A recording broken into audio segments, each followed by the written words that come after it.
সবার আগে আমার প্রেসের বন্ধুদের ধন্যবাদ জানাই যারা এখানে এসছে এবং ওয়ার্ল্ড ওয়াইড আমার দর্শকদের কে ধন্যবাদ জানাই যারা তুফান দেখেছে, উড়াধুরার সাথে নেচেছে, দুষ্টু কোকিলের সাথে রিল বানিয়েছে, প্রচুর জায়গায় আমাদের ট্যাগ করেছে।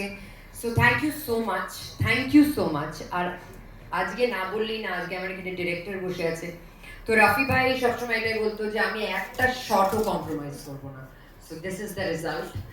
আর এই পাশে বসে আছে আমাদের দুইজন প্রডিউসার অ্যান্ড শাকিল ভাইয়ের সাথে আমার প্রথম কাজ, বাট আমি ক্রেডিট দিতে চাই মনিদাকে, who convinced me to do the film. So thank you, otherwise I would have missed this part.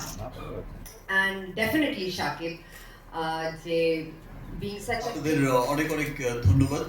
আপনারা আজ আমাদের এত সাপোর্ট করতে এসেছেন, তুফানকে সাপোর্ট করতে এসেছেন।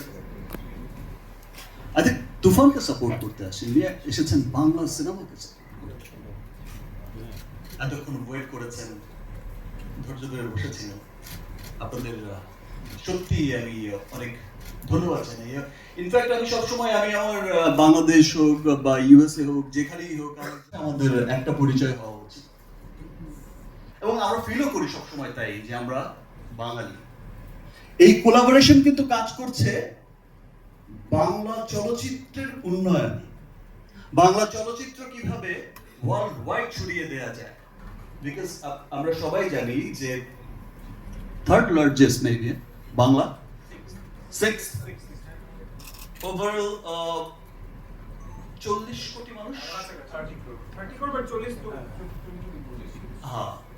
30-40 কোটি মানুষ বাংলার পুরো পৃথিবীতে ছড়িয়ে আছে। সো সংখ্যার দিক থেকে কিন্তু আমরা পিছিয়ে নেই।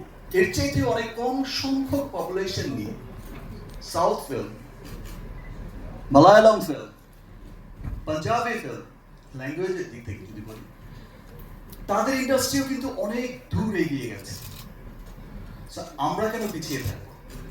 এই নাইস কোলাবোরেশনই বলে দিচ্ছে যে আমরা আর পিছিয়ে নেই। ইন্টারন্যাশনাল রিলিজের খেলাটা শুরু হয়েছিল গত বছর থেকে। গত বছর রিলিজ হয়েছিল প্রিয়তমা, সুড়ঙ্গ। সেখান থেকেই কিন্তু একটা ইন্টারন্যাশনাল ভাইব চলে এসেছে। অল ওভার ওয়ার্ল্ডে ছবি রিলিজ করা শুরু হয়েছে এবং মানুষ দেখেছে যে